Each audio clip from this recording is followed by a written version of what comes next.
Radio Caput. Estás escuchando Caput. Radio Caput. Radio Caput. Te comunicas con nosotros al 11 65 16 44 46. Radio Caput.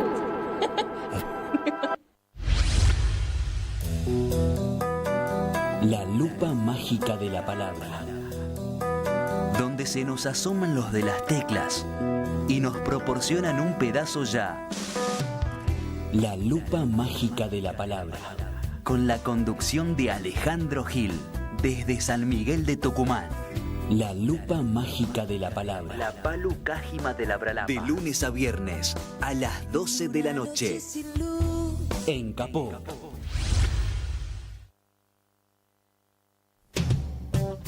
Radiocaput.com. Estás conectado. Estás en Caput. Diga. Nos cansamos de repetirlo, pero después cuando adviene el programa no nos cansamos más, porque como siempre lo decimos que este programa es un servicio, Periferias del Cine. El tema es cómo, de algún modo, tratamos de, desde ese servicio, brindar elementos de pensamiento y análisis de las formas del cine, del estado actual del cine, de las diferentes conformaciones en la pantalla y en las subjetividades, de en los modos de representación. Cada tanto se nos presenta necesario hacer una irrupción, una ayancia en lo que es cierta identidad del programa, siempre provisoria, desde lo que es el trabajo de las formas, el trabajo desde el advenimiento de quizá algo que se pueda colar en los oyentes, que pueda ser un elemento de análisis que quizá no habían tenido en cuenta. Cada tanto tenemos que parar un poco y hablar de nuestro estado actual del cine. Inevitablemente esto, cuando digo inevitablemente, es que nos tenemos que apoyar en las dimensiones actuales de lo político en el sentido estricto. Siempre, de algún modo, tiene que ser así. Hay épocas que nos podemos relajar un poco más y otras épocas en donde nos podemos relajar menos. Habíamos titulado un programa de hace unos 2 años, que hicimos con invitados Andrea Testa y Hugo Castrofau, donde hablaban del estado del cine en ese momento, un par de años atrás, y la cosa ha empeorado, evidentemente. Un año de gestión de este gobierno y los problemas se incrementaron, pero los problemas no son algo que viene, cae como un meteorito, cae azarosamente. Es algo, si uno lo piensa desde un habitante de este país, es algo infligido por la administración actual, ¿sí? O lo podemos pensar como autoinfligido, ¿sí? Si ellos se identificaran con el país que presiden, sería autoinfligido. Pero esto es un plan, a mi entender, en mi lectura, es una lectura bastante obvia, pero no hay errores, no hay equivocaciones, no hay torpezas, hay un plan sistemático que tiene que ver, a mi entender, con el vaciamiento y tiene que ver con algo que quizá a mí me duele más y a muchos nos duele más que el vaciamiento económico, que es el vaciamiento simbólico. Entonces, en relación a esto, vamos a hablar del estado del cine, institucionalmente condensado en el INCA, el Instituto de Cine Actual Nuestro. Así que le voy a pedir a el querido Martín Loza la presentación del programa y vamos para allá.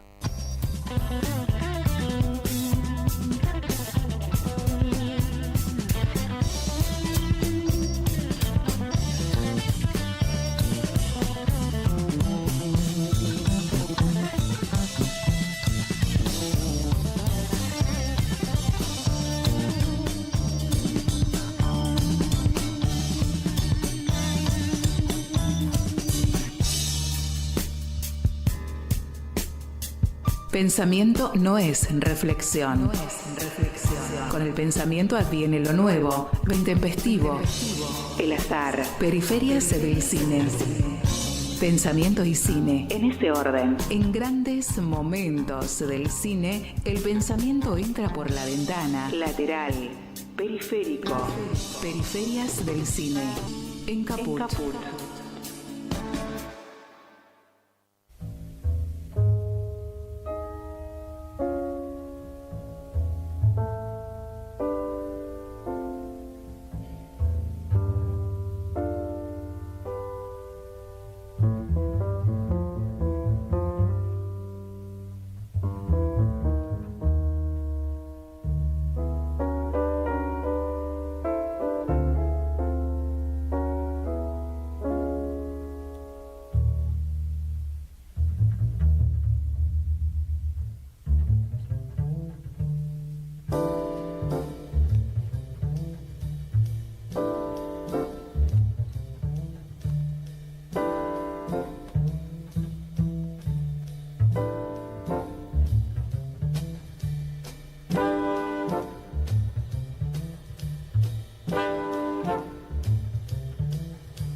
Muy buenas tardes, buenas noches, perdón. Hoy escucharon mucho más a Miles Davis que de costumbre.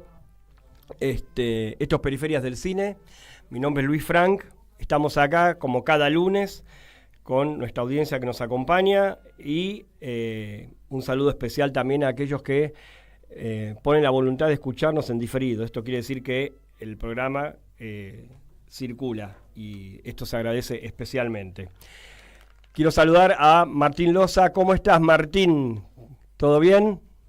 ¿Ahora sí? Bueno, tranqui, ya pasó, hermano. Estas cosas pasan todo el tiempo. Bueno, Martín Loza es nuestro operador que estructura el programa. Es una especie de Miguelius, ¿sí? Le compite a Miguelius. Mira.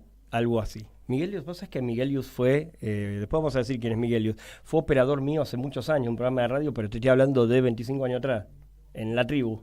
Claro, él fue operador de La Tribu mucho tiempo. Claro, sí. Yo lo conocía a él mucho antes que a todos ustedes, y después cuando lo vi en un CIPAD, digo, ¿qué se saca? Así que bueno, no, fue un alegrón en ese momento verlo. Bueno, escucharon la segunda, que en realidad es la primera voz, en este caso del programa, y vamos a presentarlo rápidamente, pero vamos a hacer una presentación doble. Yo voy a hacer una presentación escueta, somera, y él va a ampliar.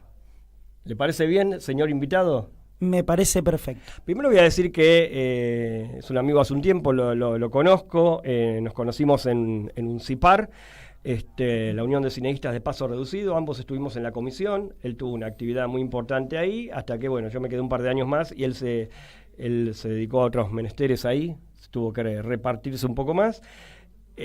Hoy día decimos que es trabajador audiovisual del Instituto de Cine, del INCA, es delegado de ATE y, bueno, acá lo pongo último, pero en realidad es tu actividad primera, que sos montajista, ¿sí?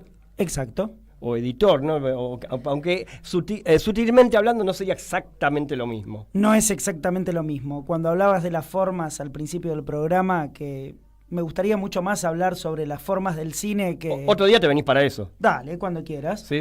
Que hablar de la política audiovisual de nuestro país, porque es muy triste, ¿no? Pero sí, hay una leve diferencia, que el camino de la tecnología y de las redes sociales la está como achicando, acortando. Claro. Sí, absolutamente. Ahora, claro, ahí me diste lo que se dice ahora, el tip necesario para entender exactamente la cuestión, para dar el elemento ese. Claro, en términos de edición se piensa más contemporáneamente, se puede decir. Por supuesto.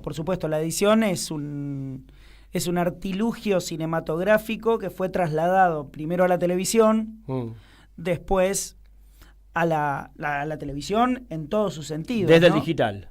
No, incluso en fílmico también, porque pensá que la primera televisión era en fílmico y se transmitía con una cámara. Se filmaba en fílmico en exteriores y se transmitía con una cámara de televisión. Sí. Pero eso que se filmaba en exteriores también recibía una edición, que era una compaginación, porque era en fílmico. Sí. Y esa compaginación, en definitiva, era la edición de la noticia. Bien. Pensá que la primera televisión era televisión de noticia. Claro. Y si no, era algo, podemos decir, de ficción, pero era radioteatro filmado. Claro. Y después recién empezaron las series. Y las películas venían enlatadas, podemos decir. Claro. Se proyectaba la película y con una cámara se la filmaba y eso se transmitía. Sí, sí. Pero el primer paso del montaje pasó a la televisión. Después de la televisión pasó, podemos decir, en un paso fugaz al video. Y del video a las redes sociales. Y hay muchos años en el medio y mucha profesionalización de la edición. Ya sé para qué te voy a invitar otro día más para hablar. Vamos a hablar de Comolí. ¿Qué te parece? Por supuesto. Bueno, ¿quién estuvo hablando conmigo? Nicolás Betromila. Bienvenido a Periferias del Cine, Nicolás. Muchísimas gracias, Luis, por invitarme. Bueno, no, es un placer. Mira, hay que hacer una especie de mapeo. Yo me apoyé en un documento importante creado por el Espacio Audiovisual Nacional, que de algún modo creo que vos lateralmente también lo integrás, este espacio, ¿no? No, ¿no? Tenemos ciertas diferencias con el... no me digas. Como nosotros, no hablo por mí solo, digamos, sí. Nosotros pertenecemos a un colectivo que es la Asociación de Trabajadores del Estado, que somos una junta interna dentro del INCA. Sí, sí. Y tenemos algunas diferencias con el proyecto de ley que presentó el Espacio Audiovisual Nacional. Hace algunos años lo presentaron rápidamente en el Congreso, hacia finales del gobierno macrista, y tenemos ciertas diferencias con ese proyecto de ley. Por supuesto que no hay diferencias con el documento, pero, oh casualidad, se olvidaron de los trabajadores del INCA. Cuando hablaron en el documento. Pequeño detalle. Es un detalle no poco importante, porque más allá de la opinión, hay datos concretos en los cuales influyen la cantidad de trabajadores en las políticas públicas. En un punto, con lo que decís, te entiendo perfectamente, pero me llama un poco la atención, siendo quienes conforman el Espacio Audiovisual Nacional, que voy a nombrar a las entidades: Argentores, CAIC, CAPA, Cadicine, la DAC, RDI, PCI, APIMA y el colectivo de cineastas. Yo tenía entendido que vos de algún modo, aunque sea lateralmente, formabas parte del colectivo, o estuviste ligado de algún modo en algún momento, ¿puede ser? Mirá, cuando fue el tema de los impuestos específicos a la cultura y a diferentes espacios que el macrismo le puso fecha de caducidad, en 2017, que era parte del acuerdo con el Fondo Monetario Internacional. ¿Para quiénes son los del Fondo Monetario? Los que les prestaron plata a Milei ahora. Exactamente. Pero la prestaron a Caputo antes. Claro, pero hay dos Caputo, el de antes y el de ahora, porque el de ahora se olvidó que había tomado la deuda antes, me parece. Para mí es un gemelo, una cosa así. Viste, yo entro en esas confusiones. Sí, yo también, porque es como la imagen cristal, eso, ¿viste? Como, sí, como... la que si la tocas se parte, o la que protegen, digamos, sentido, ¿no? Es como... Pero bueno, en aquel paquete de medidas que el Fondo Monetario Internacional le había obligado a Mauricio Macri para darle los 60.000 millones, que después terminaron siendo 45, entre ellas medidas era eliminar los impuestos específicos. ¿Por qué eliminar los impuestos específicos? ¿Qué son? Primero, ¿qué son? Claro, son los impuestos que se le cobran a diferentes situaciones de la economía. ¿Por qué decimos situaciones y no cosas? Porque hay algunas que no son cosas. Por ejemplo, una entrada de cine. Bien. El objeto es una cosa, pero lo que vos vas a ver no es una cosa. Es simbólico. Es una película. Es simbólico. Es nuestras películas, es las películas que vienen del exterior. Es eso el simbolismo que vos hablabas. Es necesariamente lo que este gobierno no valora. Es necesariamente lo que este gobierno no valora y que el de Macri tampoco valoraba. Claro, ellos valoran cosas. Ellos valoran cosas que les sirvan para que creen otras cosas. Claro. Y entre esas cosas que no valoran están los trabajadores. Entonces, a la hora de pensar los impuestos específicos, había impuestos específicos que iban a la pata de la cultura. ¿Cuáles son esos? Y rápidamente los decimos. Sí. Los que cobraba el ENACOM Sí. a los cable operadores, a los canales internacionales, a los canales locales, por el uso del espectro radioeléctrico. ¿El AFSCA previo ya los cobraba? Por supuesto, y el CONFER anterior también. También. Podemos decir que el orden fue CONFER, AUFER, hasta que salió la ley, Sí. AFSCA, Sí. y después la ENACOM. Todos esos organismos, que en realidad son lo mismo, con diferentes políticas públicas, con diferente mirada. El CONFER lo impuso la dictadura a través de un decreto. Lo sabemos. El AUFER lo impuso la democracia como una modificación de ese decreto de la ley de radiodifusión, en las modificaciones de la ley de radiodifusión, pero después llevó un proyecto de ley que fue mancomunado en todo el país, con diferentes cableoperadores, con diferentes canales comunitarios. No hubo un acuerdo total, porque la ley de servicio de comunicación audiovisual no tuvo un pleno acuerdo, pero tuvo un acuerdo de la mayoría de los sectores. Se discutió en muchos lugares. Hubo cosas que se podrían haber incorporado que no se incorporaron.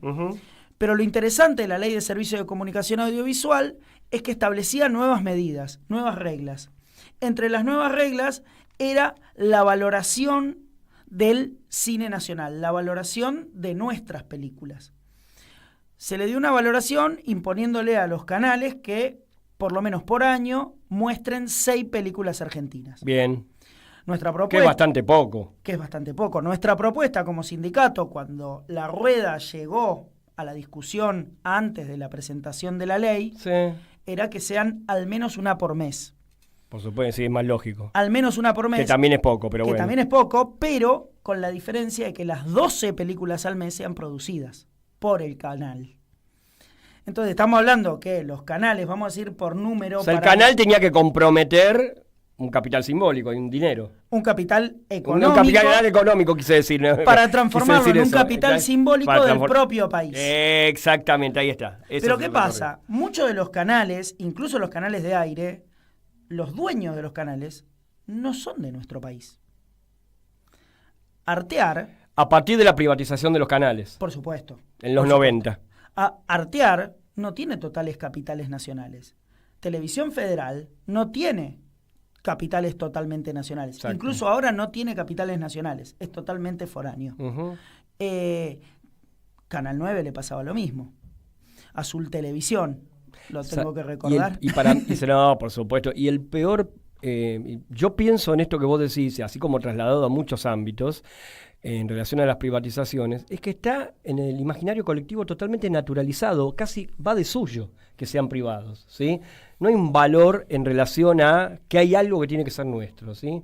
O sea, pareciera que cuanto más se despoja el país de lo que ellos piensan como cosas y no como capital simbólico, está correcto, está bien, ¿sí? Y ponete a pensar que cada vez que se habla de lo que tiene que ver con nuestros canales de televisión, se nombra a la mayoría canales privados. Y cuando hablamos del canal nacional, que es la televisión pública, decimos, ay, pero la televisión pública, qué poco rating, que esto, que lo otro. Claro, así nunca vamos a poder retornar a esos canales públicos que mucho esfuerzo de los estados de diferentes épocas le pusieron para crearlos. Porque eso también hay que decirlo. Canal 9, Canal 11, Canal 13 no salieron de un repollo, salieron de la propuesta de un Estado que quería lograr diferentes voces, diferentes miradas y diferentes políticas públicas llevadas al servicio del consumidor de televisión. Ahora, perdón, quería decir esto, los impuestos específicos son el cobro al uso del espectro radioeléctrico. El espectro radioeléctrico no le pertenece a personajes que ni siquiera lo quiero nombrar, el dueño de Ex, que dice que los espectros radioeléctricos de los países son de empresas. No, son de los estados. Hay tratados internacionales y el uso de ese espectro radioeléctrico para las radios, para los canales de televisión, para los cable operadores, para el uso del satélite y demás, los canales privados los tienen que pagar. Y esos impuestos es lo que cobra el ENACOM. El 25% de eso va a parar al INCA. Hay un 10% que va a parar al Instituto Nacional del Teatro. Y así sucesivamente con los diferentes espacios, con el Instituto Nacional de la Música y demás. Y además el INCA, como impuesto específico, cobra el 10% de todas las entradas de cine. Todas. Las de las películas argentinas y de las películas extranjeras.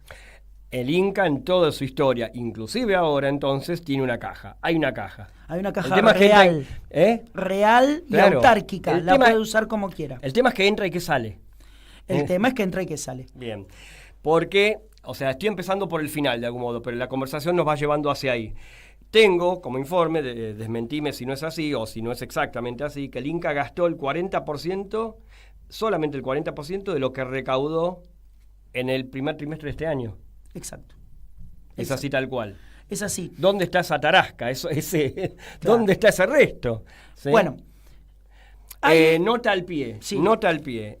Carlos Pirovano es economista, no tiene absolutamente nada que ver con el cine. Vamos a aclarar eso. No, nada que ver y es gerente o dueño, podemos decir, perdón, no gerente, dueño de un club de tenis, Mm.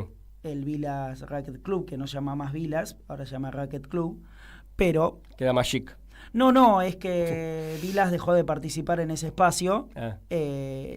utilizaban y usufructaban su nombre, no sé si Pirovano ¿No recibía ni una regalía? Sí, Ah, por bueno. supuesto. Pero digo, en esta nueva etapa de ese espacio, el dueño es Carlos Pirovano y se llama Racket Club, que queda ahí cerca de los lagos de Palermo, de la zona de Belgrano, digamos, ¿no? Los lagos de Palermo. Está después del hipódromo. Me imagino que no con entrada libre y gratuita. Por supuesto que no. Por supuesto que no. Nico, hay una cuestión. Si tenemos que pensar en un faro que legalmente del cual nos tendríamos que agarrar, es la ley de cine. Por ¿no? supuesto. Bueno, acá se puede generar una confusión, porque hay más de una ley de cine en el tiempo. Sí. Estamos hablando de la década del 90, del 94. No, estamos Ah. hablando... A ver, la ley de cine surge como la conocemos o con la impronta que conocemos en 1968. Exacto, sí, con la creación del instituto. Con la creación del Instituto Nacional de Cine como lo conocemos. Sí, Que era un instituto que fomentaba y regulaba la actividad cinematográfica. bien. Y digo o sea, fomentaba... dos tareas, fomento y regulación. Esas son las dos cuestiones que tenemos que tener en cuenta hoy. Por supuesto. Y digo fomentaba y regulaba porque hoy no lo está haciendo. Mm. No está ni fomentando ni regulando. Entonces, 1968 podemos dar el punto de partida. Como yo siempre digo, incluso con las corrientes cinematográficas, hablando de los formalismos, toda corriente tiene un antecedente, toda ley tiene un antecedente. Esto surge de una voluntad política de mediados hacia fines de la década del 40 de aglomerar y aglutinar a los grandes estudios de cine en una impronta nacionalista que le había impuesto Perón en su primer gobierno. Y a través de la Secretaría de Comunicación es que se lleva una política pública adelante para sostener a esos estudios que empezaban a resquebrajarse. Me hace un poco de ruido la palabra impuesto. ¿Impuesto es el término? Sí. Ah. ¿Por qué? ¿Por qué me hace ruido? No, porque yo lo que, inclusive hablando acá en su momento con Clara Krieger, que supongo que la Por conoces, supuesto. es una gran estudiosa del tema y del período, lo que hablábamos con ella precisamente, que está en su texto sobre cine y peronismo, es que, o sea, si bien no había una política específica puntual, sí se manifestaba en las películas durante el primer peronismo, pero estamos hablando en un momento posterior, ¿no? Igual, pero a través de lo que es la manifestación de lo que son las políticas de Estado en escena. Esto tenía que ver con los guiones, ¿sí? O sea, el marco tenía que ver con una política de Estado. Y esto se trasladaba hasta películas de Tiner, ¿se entiende? En ese momento. Sí, pero había bueno, una... ¿Se entiende, no? Esto. Sí, pero había una... A ver, lo que era impuesto era la política pública, lo que no era impuesto eran las ideas. Las películas... Por eso, impuesto la película, la política pública. Está bien. De ninguna manera estoy diciendo de que se Ah, imponía ok, un criterio único de ideas. Está bien. Eso perfecto. quiere este gobierno hacerlo ahora, Ahí digamos. está. Pero yo lo que digo como impuesto es no solo la palabra de imponer, pero de imponer un nuevo marco de política pública que no existía hasta ese momento. Claro. Y eso recaía en la construcción de un impuesto que era el valor del 10% de las entradas de cine. Pido. Hasta ese momento, ¿cómo era la cosa? Ámbito totalmente privado, Todo privado. por supuesto. ¿Y los capitales, la tarasca de dónde venían los capitales? Los capitales era de venderle la película a los distribuidores vendérsela a los exhibidores y cobrar los productores regalías en toda la cadena. ¿Ninguna injerencia estatal? No. Ajá, bien. No. Bien. Pero ¿qué pasaba? Era algo que se repetía en los países que tenían acceso a material virgen. Todo surge el conflicto, si nos remontamos a los 40, todo surge con el faltante de material virgen por la Segunda Guerra Mundial. Entonces, claro. En ese momento, 1943, 1944, sí. 1945, hasta que Perón tuvo injerencia en el gobierno de Farrell, hay una especie de contribución por parte del Estado en la ayuda en la búsqueda de material virgen, porque vos tenés las mejores ideas, los grandes estudios, los grandes actores, los grandes guionistas. No nos olvidemos que el cine argentino, entre El Hablado, 1933, con la película Tango, o Los Tres Berretines, si queremos algo más de ficción, porque Tango es así como que tiene mucho cantado, ¿no? Como que dicen, no, esto es musical. Tango, la de Moglia Bart. Sí, claro. Los Tres Berretines es una película totalmente de ficción, donde hay escenas donde la gente actúa, habla, intercambia, digo, ¿no? La otra es muy cantado, hay mucho canto y mucho baile. Desde 1933 a 1943 se le hizo cuesta arriba al cine argentino, producto de la falta de material virgen. Y hasta el 48 más o menos, que no se reguló en el mundo la oferta de material virgen, se le hizo bastante difícil.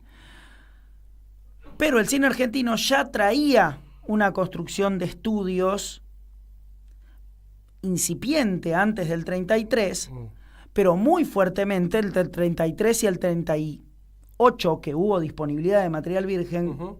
Cuando entra Estados Unidos en la Segunda Guerra Mundial, se corta el material virgen. ¿Por qué? Porque la fábrica de Kodak empieza a dejar de producir eso para producir otras cosas, que no quisiera entrar en detalles. Mira, justamente hace poco hablaba con un amigo que tranquilamente se puede hablar de los genocidios en general del siglo XX y del siglo XXI a través de la historia de las empresas. Y por supuesto, fueron partícipes necesarios. Por eso la dictadura nuestra es cívico-militar. Por la colaboración del Ledesma, Ford, Crucero del Norte, y podríamos seguir, ¿no? Colaboración, eran los jefes en realidad. Claro, es como quién colabora a quién, ¿no? Y quién es el jefe de quién, ¿no? Esa frase de presidente del país puesto menor tiene que ver con eso, ¿no?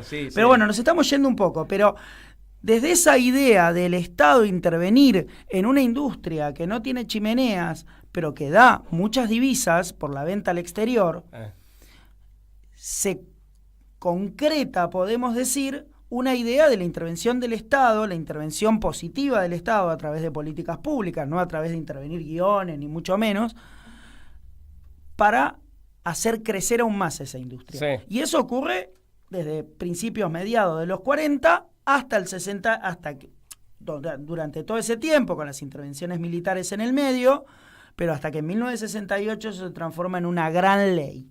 Hay una del 53, hay otra en el 57, pero la gran ley de cine, como conocemos hoy la intervención del Estado, se da en 1968. Esa ley establecía fomento y regulación, y esta vez establecía puntualmente en una ley que iba a perdurar en el tiempo el 10% del valor de la entrada de cine.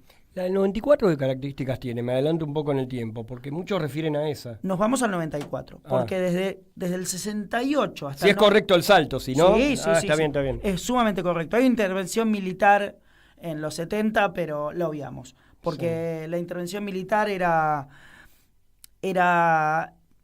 la creación del ente de calificación cinematográfica, el ente.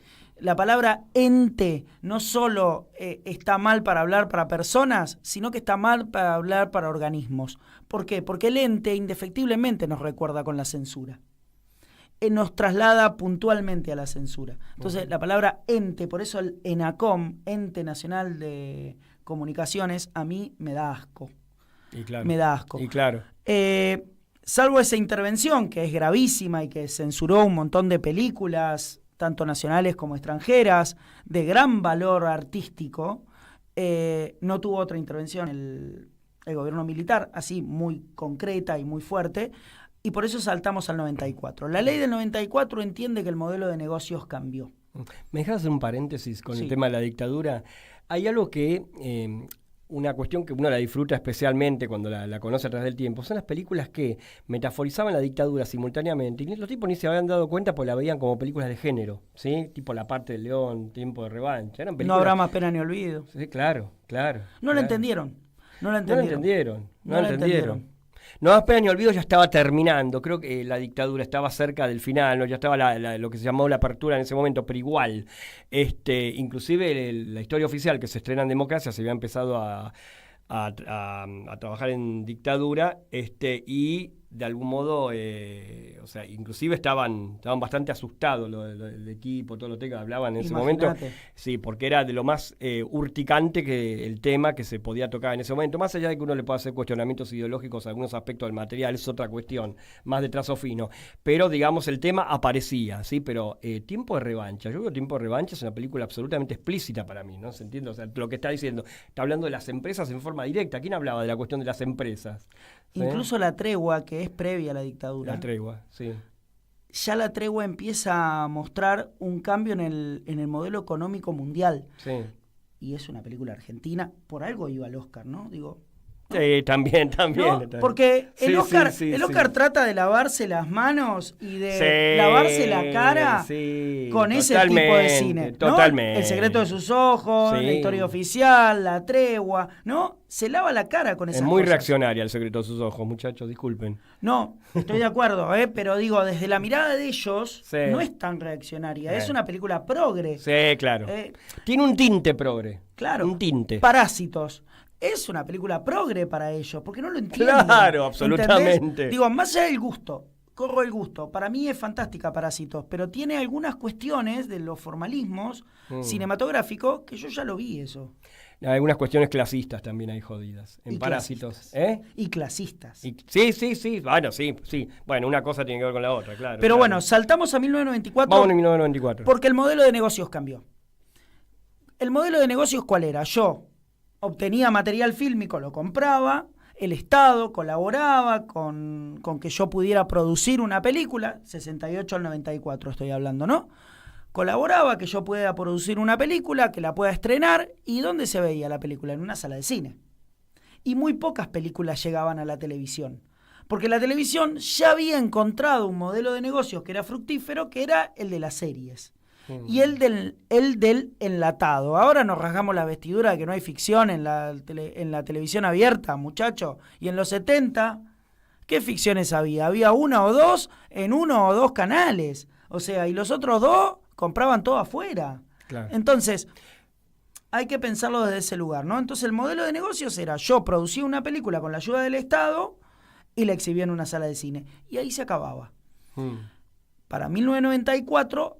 el modelo de negocios había cambiado hacía bastante en el mundo. Ya, primero la incursión de las películas para televisión, con el surgimiento del video. Sí. Que eso es finales de los 70, principios de los 80. Después la televisión por cable, que surge a finales de los 70 también, pero más fuertemente a principios de los 80. Esto en el mundo. En Argentina tarda un poco más. Eso fue el auge de ATC. Exacto. El tema es que esa construcción televisiva videográfica hace que exista la necesidad de empezar a ver otros espacios de donde obtener dinero, porque el cine empieza a migrarse hacia la televisión y hacia el video, y hacia verlo en casa. Claro. Que esta es la transformación, es ver el cine en casa. En los 60, 70 era muy esporádica una película. Inclusive... yo era muy chico, creo que eran los últimos resabios de esto, ¿no? Pero las series, se pasaban capítulos de series en los cines. Fíjate cómo cambió todo, ¿no? Que ahora las películas son en formato para verlo en casa, ¿sí? Inclusive influye en la forma del material, ¿sí? Que sean películas para verla en casa. Y toco el tópico de lo que vos mencionabas recién, del cine a la televisión, y la televisión crea una especie de sistema también formal que también después haciendo como una especie de, hablábamos del tenis, partido de tenis, se traslada al cine. Hay películas en cine hoy día que yo parece estoy viendo televisión, ¿se entiende? Bueno, un poco lo que... ¿Se entiende, no? Sí, por supuesto. Un poco lo que pasaba en la televisión, incluso entrados los 90, es que parecía teatro filmado. ¿No? Era como una apuesta sumamente teatral por la escenografía y demás. ¿De qué hablas ahora? ¿De televisión? No, de series de televisión incluso. Sí. En los 90. No salían a la calle. No salían a la calle para hacer una serie. Grande Pa. Éxito televisivo. Éxito televisivo. Indudable éxito televisivo. No salía a la calle. Claro. Muy pocas escenas fuera de esa casa en donde vivía... la familia. Había historias que eran, a mi entender, más interesantes que las telecomedias, que, bueno, es un formato que es la ficción medio de denuncia social, que venía desde una serie que yo no viví, que creo era de los 60, que era la del clan Stiebel, ahora me olvidé el nombre, Cosa Juzgada, ¿sí? Y después, cuando yo era chico, año 82, ponele, últimos tiempos de la dictadura, era Nosotros y los Miedos, eran historias muy endogámicas, internas, y después, los 80, Atreverse, ¿sí? Y Situación Límite, que era todo muy en interiores. Alta comedia. Alta comedia, era eso. En los 70 y después en los 90. Eso, exacto. Mujeres asesinas. Eso fue posterior, en los 90 ya. Sí, y 2000. Y 2000, sí. Pero también... Bueno, por ahí sí salían un poquito más. Medio que al principio... Había interior-exterior, como si... Había algún interior-exterior, sí, pero muy poquito. Pero lo que yo... La situación más interesante es la traspolación de dónde ver una película. Que eso es a lo que apuesta la ley del 94. Claro. Es decir, loco... se nos está fluyendo una cantidad grande de público alquilando los VHS y viendo las películas en la tele. Cine Shampoo, cine de el sábado de superacción y todo eso, y no se cobraba eso. ¿Entendés? En el sentido de que, bueno, vos me decís, bueno, pero por ahí, sábado de superacción, no había películas argentinas. No importa, en los cines tampoco, y cobraban el 10% del valor de la entrada. Claro, entonces, claro, se nos está yendo ahí un caudal de espectadores y de dinero muy grande. Entonces, la ley del 94 lo que incluye es el 10% del video y el 25% de lo que cobraba el Confer. Ahí es donde suma un corpus de dinero mucho más amplio, porque además la producción cinematográfica de nuestro país hasta el 94 venía en picada. Venía en picada, porque incluso esos directores que vos marcás, no sé, Aristarain, Puenzo, Eddie Calcaño con Los Enemigos, todos esos venían haciendo una película cada 3-4 años. No, Eddie Calcaño mucho más a los premios, mucho más Eddie, por ejemplo. Pero digo, Leonardo Fabio, Fabio no, claro, Fabio, hasta Gatica estuvo, claro, desde el exilio, hasta Gatica estuvo todo un ostracismo en la dictadura, hay un agujero ahí. Hay como un gran agujero. Entonces, y lo mismo Pino Solanas, hay toda una cuestión ahí en donde el cine empieza a caer en picada, y la ley del 94, que Puenzo es uno de los grandes partícipes necesarios de esa ley del 94, con Rafo, con Pino y con un montón de gente detrás, llevan adelante un proyecto para que ingresen más a las arcas del Estado, a través del 10%, como decía, el 10% del valor del videograma grabado, que era el valor del alquiler en el videoclub, y el 25% del Confer. ¿Ahora en qué año estamos? 94, seguimos 94. Perfecto. Entonces, esa ley del año 94 era una ley sumamente interesante para toda Latinoamérica. Latinoamérica casi no había países con ley de cine, hasta el 94 incluso. Qué paradoja, ¿no? Que durante el auge de lo que fue la formación de las primeras armas del neoliberalismo, esa ley haya sido nuestra, ¿no? Bueno, eso es una concesión que dio Menem en ese momento, y yo creo que, de nuevo, como pasaba con la dictadura, no entendían qué significaba. No entendían el alcance. Y no comprendieron el alcance incluso al año siguiente. ¿Por qué? Porque yo marco al año 1995 como el inicio del nuevo cine argentino, ¿no? ¿Y quién da ese...? Antes de donde lo marcan muchos. ¿Pero por qué lo marco? Porque yo pienso las cosas como una estructura cinematográfica clásica. Narrativa ascendente. Exacto. necesitamos un punto de ataque. ¿Y cuál es el punto de ataque del nuevo cine argentino? La historia breve de Lucrecia Martel, Rey Muerto. Rey Muerto. ¿De qué año es Rey Muerto? 95. Ah, claro. Por eso, claro. y todos los que hicieron historias breves en ese año terminaron consagrándose como directores. ¿El corto de Caetano es de esas historias breves? Sí. Ah, claro, sí. El Estañaro también. El de Estañaro también. Entonces, vos empezás a pensar y empezás a mirar. Rey Muerto es una maravilla. Una maravilla. Y podés identificar a una película que se estrenó ese año también, que es Rapado. Ah, sí. Que decís, ¡apa! Esto tiene que ver con esto. Rapado de ese año, es verdad. Entonces, y de nuevo, como toda corriente tiene su referencia, podemos llamar hacia atrás dos películas. Dos películas que hacen de eje hacia atrás del nuevo cine argentino. Que son una muy cercana, que es La Redada. Ah, sí. Que Pablo Robito es el productor. Y un poco más atrás, Lo que vendrá, de Gustavo Mosquera, con actuación de Charly García. ¿Por qué marco esas dos películas? Bueno, porque ¿cuál es la connotación principal del nuevo cine argentino? Los alumnos de escuela de cine.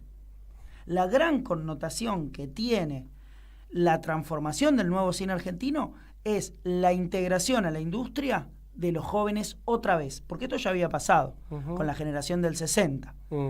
La generación del 60 vino a expulsar a los viejos de la vanguardia de los estudios, que muchos de ellos ya no habían filmado ni siquiera en los estudios.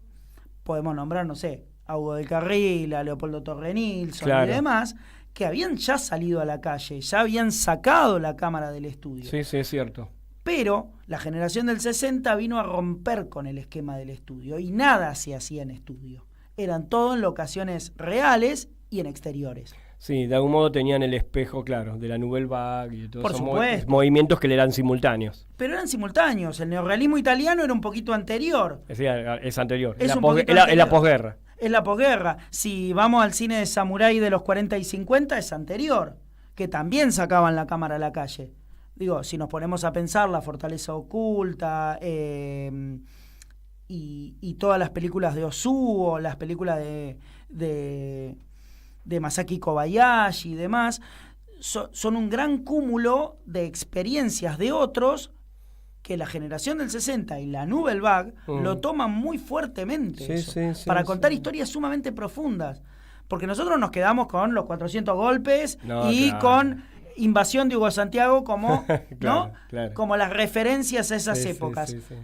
Pero más allá de que son referencias, porque tienen todos estos elementos de historias profundas, de cámaras en exteriores, de personajes sufrientes, de personajes que hablan desde el sentimiento y no desde lo que tienen, sino desde lo que poseen dentro de sus sentimientos, no de sus posesiones, sino de sus amores, sus odios, su tristeza, sus alegrías, lo simbólico. La generación del 60 vino a romper con lo anterior. Y pasó lo mismo con el nuevo cine argentino. Por eso es tan interesante. Y por eso hay muchas en blanco y negro también. Claro. Porque referenciaban a ese Mundo cine. Grúa. Mundo Grúa. Pero lo que yo siempre digo, acá sí hay que decirlo, que el digital tiene mucho que ver y que es otro tipo de blanco y negro. Que en muchos casos hasta se parece mucho al color. ¿Entendés? Por supuesto, es el uso narrativo del blanco y negro. Es el uso narrativo del blanco y negro, exactamente. Pero Pi, y me voy a otro país, a otro mundo y qué sé yo, Pi quiere referenciar a aquel blanco y negro.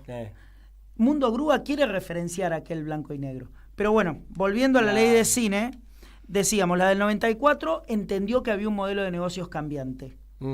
Y modifica, y el Inca empieza a obtener más dinero. ¿Por qué? Porque viene no solo de las salas de cine, sino que viene de la televisión por cable y del videoclub. Y así perduró y perdura hasta hoy. Esa es la ley que nosotros tenemos, con algunas modificaciones, y en el 2001 ocurre algo bastante también así lógico. De la Rúa se decide a organizar la ley de cine. Entonces, el texto ordenado de la ley es del 2001. En el 2002, cuando le ofrecen a Jorge Cosia ser el presidente del Inca, le dice a Duhalde, sí, pero yo quiero la autarquía. Quiero tomar la decisión sobre el uso de estos fondos. Quiero dejar de pedirle al Tesoro. Ajá. Porque los impuestos específicos iban al Tesoro y el Inca decía, necesito tanta plata este año. Entonces, por más que había crecido la producción, porque había crecido el Fondo de Fomento Cinematográfico, que lo integran estos impuestos que decíamos. Porque hay mucha confusión con el tema del fomento. ¿Dónde viene el fomento? Desde los medios de comunicación se promueve mucha confusión. Sí, no le sacamos la leche a los Exactamente, chicos del Chaco, nada de eso. Ni mucho menos. ¿Podés repetir de dónde viene, así didácticamente, el dinero para el fondo de fomento? El 10% de las entradas de cine de todas las películas, el 10% del cobro de videograma grabado, ya sea por alquiler o compra, y el 25% del cobro del uso del espectro radioeléctrico. Bien. Y de todo lo que haya alrededor de eso, publicidad incluida. Bien, ¿entendió, señora? Es eso. Bien. No sacamos del impuesto al valor agregado, no sacamos de los ingresos brutos que forman el arca del Estado. No lo sacamos de ahí, tampoco del impuesto a las ganancias y tampoco del impuesto a las grandes fortunas, que es de donde se debería fomentar, y vamos a usar la palabra. Qué buena película que podíamos hacer si le sacamos un poco a las grandes fortunas. Olvídate, pero digo, que se debería fomentar el uso de ese dinero para la gente que menos tiene, ¿no? Por supuesto. Digo, que el que más tiene pague lo que corresponda y que el que menos tiene pueda recibir algo, ¿no? Porque en nuestro país el impuesto está en escala invertida. Exactamente. El que menos tiene es el que más paga y el que más tiene es el que menos paga. Siempre. No, siempre no, ahora, sobre todo. Y sobre todo ahora. No, sobre todo ahora, pero aparte lo vivimos todos los días, como esto desde los medios de comunicación taladran para que uno se identifique con eso. Hasta la gente ahora se tiene que identificar y ver que la bicicleta financiera es algo positivo. Sí, está buenísimo el carry trade. El carry trade está buenísimo. Es algo que hay que hacerlo. ¿Cómo no lo estás haciendo? O sea, la película Plata Dulce la tiramos a la mierda. Y sí. ¿Qué ocurre? Hoy, vamos al hoy. ¿Qué decidió el nuevo gobierno? El nuevo gobierno decidió no producir entre el 28 de febrero de 2024 hasta hoy. ¿Qué día es? Hoy es 28 de abril. O sea, hasta esta hora no ocurrió, digamos. Hasta esta hora no ocurrió, 1 año y 2 meses completos de no invertir, no fomentar en ninguna película argentina. ¿Qué pasa si yo hablo con un cineasta que me dice, yo presenté mi película y está evaluando nada el comité, ¿se entiende? Claro, esto va a estar en la tierna espera, es como cuando la Corte encajona un expediente ad eternum, algo así. Más o menos, pero tenemos fechas concretas de esto. Y para que vos te des cuenta, durante 2024 casi no hubo concursos salvo al cierre. Creo que después de septiembre, octubre empezaron los concursos. Habrán ocurrido 3 o 4 concursos, uno de documentales, otro de cortometrajes, otro de primeras y segundas películas, otro de grandes películas y qué sé yo, todos postergados. La decisión de los jurados desde febrero de este año por 360 días. 360 días. Vos podés postergar por 60, 90. ¿Argumentando qué? 300. No tienen jurados, amigo. Es eso. No tienen jurados, pero no tienen jurados porque a los jurados no le van a pagar.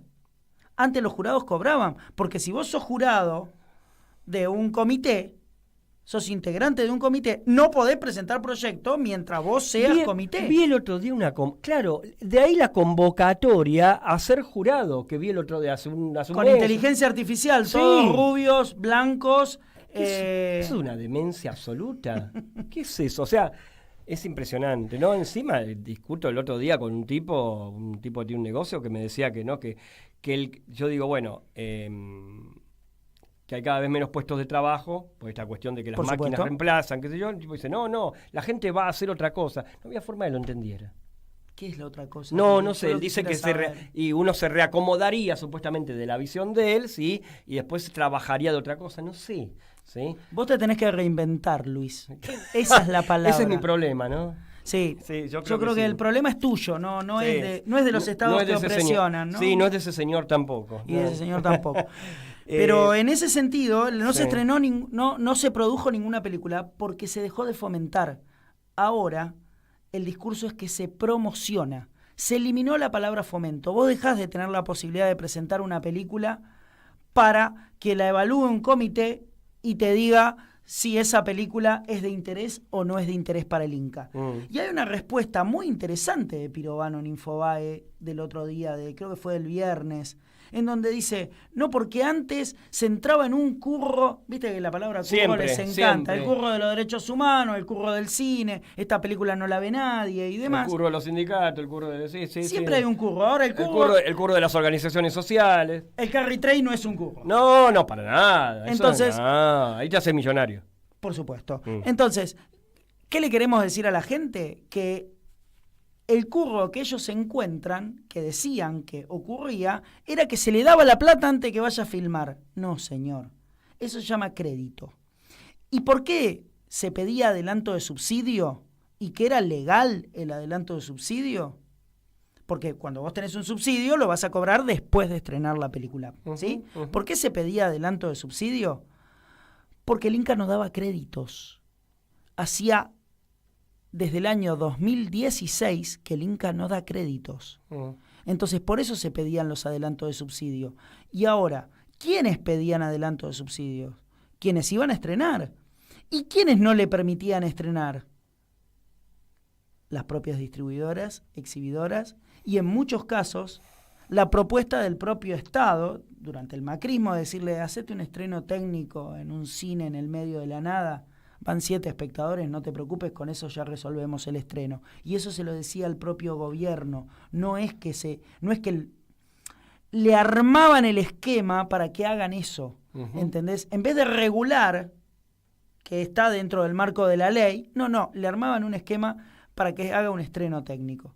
Entonces, una película además, y volvemos al cambio de modelo de negocios, hoy el modelo de negocios cambió y se profundizó con la pandemia, pero este cambio viene produciéndose desde el año 2010. Desde el 2010 que existen las plataformas en nuestro país, 2010. Ese es el gran problema porque no se les cobra nunca ese canon que deberían pagar. Exacto, el mismo 10%. ¿Por qué? Netflix tiene que garpar y no garpa. ¿Pero por qué decimos tiene que pagar y no garpa? Bueno, hay una cuestión en la ley de cine. Nos quedan 3 minutos. Perdón. Aprovechémoslos. Hay una marca en la ley de cine que dice 10% por el alquiler o compra de videograma grabado. Sí. Un videograma grabado en una época era un VHS, después era un DVD, después era un Blu-ray, pero también es un archivo en un servidor en el culo del mundo. ¿Y por qué no pagamos por ese archivo en un servidor en el culo del mundo? Bueno, eso sumaría aún más las arcas del Inca y no habría que estar pichuleando como hizo este gobierno, que en vez de darle la plata a los productores o detener a la cantidad de trabajadores que se necesitan para las políticas públicas, no hizo ninguna de las dos cosas. Echó 500 trabajadores y no puso un mango en la industria cinematográfica. Esa es la conclusión de este gobierno. Esa es la conclusión de este gobierno. Y cuando se echa gente a la calle, desgraciadamente, vuelvo a la cuestión del llano, han logrado que mucha gente lo vea positivamente. Por supuesto, porque son todos vagos. Exacto. Son todos vagos. Exacto. Y esos vagos eran los que llevaban adelante las políticas públicas. Y las políticas no solo de fomento a la producción, sino de fomento a la exhibición. Porque una película no solo entran espectadores por la sala comercial, sino por el cine móvil, por las proyecciones en festivales, por las proyecciones en diferentes espacios, como por ejemplo el cine en cárceles, que la gente privada de su libertad está privada de todo. No, está privada de su libertad, no de sus derechos. Sí. Entonces, y así podríamos seguir. La gente que vive en una villa está privada de agua potable, de agua corriente, de gas, de luz, que se tiene que colgar. A esa tampoco le pasamos cine. Esa tampoco tiene acceso a la cultura. Sí. Porque no lo puede pagar. Claro. Se termina generando un sentido común que inclusive es avalado desde muchas de esas víctimas de todo este sistema que se organiza según todo lo que estamos graficando acá y sobre todo vos. Para terminar, te quiero hacer una pregunta en el sentido de ver qué acciones legales hay en danza o qué posibilidad hay de hacerle frente a esto desde los ámbitos legales o de los ámbitos que correspondan o desde lo que sea. En principio, con un decreto modificaron la ley de cine y establecieron que solo el 20% del dinero que ingresa puede utilizarse para el funcionamiento del Inca. Eso es ilegal. Modificar una ley por decreto es ilegal. Y es ilegal, es anecdótico para este gobierno. Para este gobierno sí. Es totalmente anecdótico, modificó con la ley bases, modificó 500 leyes, o sea, entonces digo, todo es anecdótico, pero sí es importante entender... Para nosotros no es anecdótico, eso es lo importante. No, eso es lo importante, ¿no? Pero digo, además, lo que sí es realmente valedero es que está incumpliendo con la ley de cine, porque no está ni fomentando ni regulando, no controla a las salas de cine, no controla a la producción, porque la producción dice, no, a nosotros no nos dan plata, pero muchas veces ha incumplido con ciertas cuestiones la producción. Entonces también requiere un control. Tampoco está controlando a la producción, porque no hay.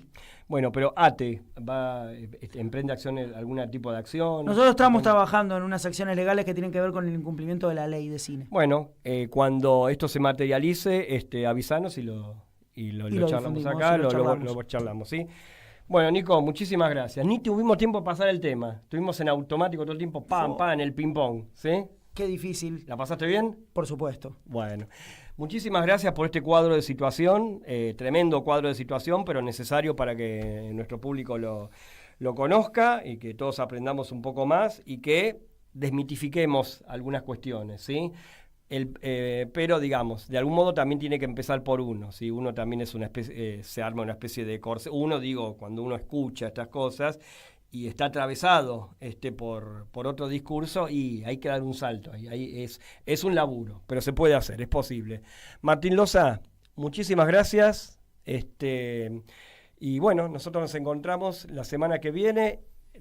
Más adelante estará de nuevo, vas a volver, ¿no? Por supuesto, hablar de formalismos, hablar de corrientes cinematográficas. Sí. Y ahí sí pasamos el tema musical. Por supuesto.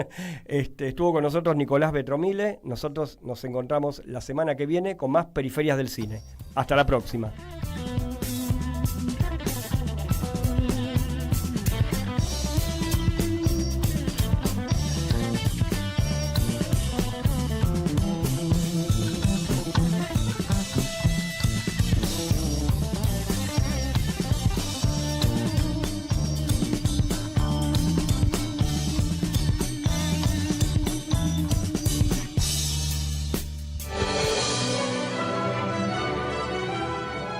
Soy Osvaldo Bayer.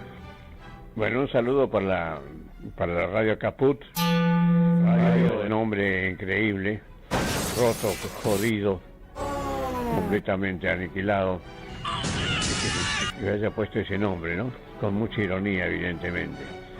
Bueno, les deseo el mejor de los progresos, les deseo el mejor de los futuros, pero que nunca estén caput.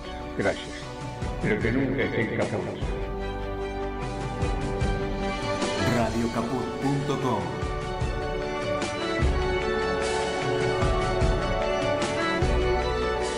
Pero que nunca estén caput.